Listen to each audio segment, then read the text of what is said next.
अर्थमंत्री निर्मला सीतारामन यांनी आज जो काही अर्थसंकल्प सादर केला तो शेती क्षेत्राच्या दृष्टिकोनातून अत्यंत निराशाजनक आहे। पोकळ घोषणा, मोठमोठ्या वल्गना, आत्मनिर्भर सारखे शब्द याच्या व्यतिरिक्त या अर्थसंकल्पामध्ये काहीच नाही। रासायनिक खताच्या वाढत्या किमती आणि त्या किमती नियंत्रित करण्यासाठी खतावरच्या सबसिडीमध्ये वाढ करण्याचा काही निर्णय घेतलेला या अर्थसंकल्पामध्ये दिसत नाही। त्याचबरोबर साखर उद्योग असेल, अन्न प्रक्रिया उद्योग असेल, यासाठी विशेष सवलती काही नाहीत। एका बाजूला उत्पादन खर्च वाढत चाललेला आहे आणि त्या उत्पादन खर्चावर नियंत्रण करण्यासाठी म्हणून काय उपाययोजना करण्याची आवश्यकता आहे, ती उपाययोजना या अर्थसंकल्पामध्ये कुठंच दिसत नाही। डाळीच्या बाबतीत आत्मनिर्भर करण्याची वल्गना केली जाते, परंतु मोठ्या उद्योगपतींना डाळ आयात करण्यासाठी परवानगी दिली जाते। मग या धोरणाचा उपयोग काय?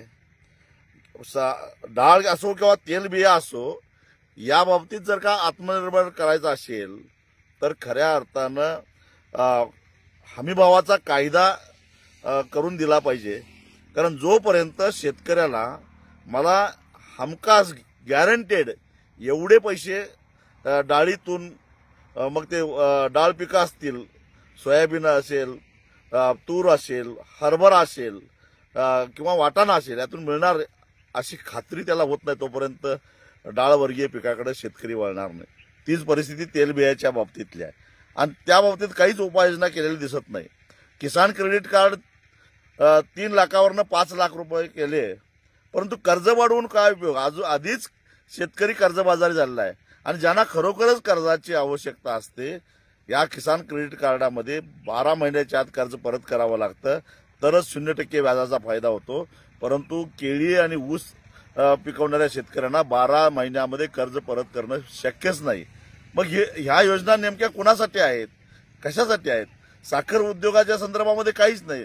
रासायनिक खताच्या किमती नियंत्रित करण्यासाठी काहीच उपाययोजना नाही। अन्न प्रक्रिया उद्योगासाठी काहीच नाही। जर अतिरिक्त उत्पादन झालं तर प्रक्रिया उद्योगाला चालना दिली पाहिजे आणि अतिरिक्त उत्पादन प्रक्रिया उद्योगाकडे वळवलं तरच किमती स्थिर राहतील। पण या संदर्भामध्ये काहीच उपाययोजना याच्यामध्ये केलेलं नाही। त्यामुळं जरी मोठमोठ्या वल्गना केल्या असल्या तरी शेती क्षेत्राच्या दृष्टिकोनातून हा अर्थसंकल्प अत्यंत निराशाजनक आहे।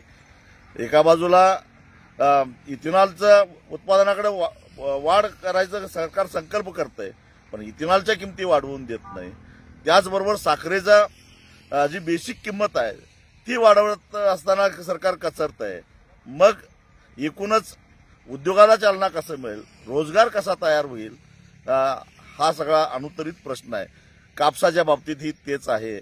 जर नवनवीन तंत्रज्ञान कापसात आणायची भाषा करता, तर मग बीजी कापसाला देशामध्ये आणायला बंदी का? आणि त्याच बीजी कापसापासून तयार झालेलं सर्किट तेल मात्र परदेशातून आयात होतं। त्याच बायोटेक्नॉलॉजीतून तयार झालेली जी काही बियाणं आहेत त्यातून तयार झालेल्या सोयाबीनचे पदार्थ सगळे भारतामध्ये आयात होतात।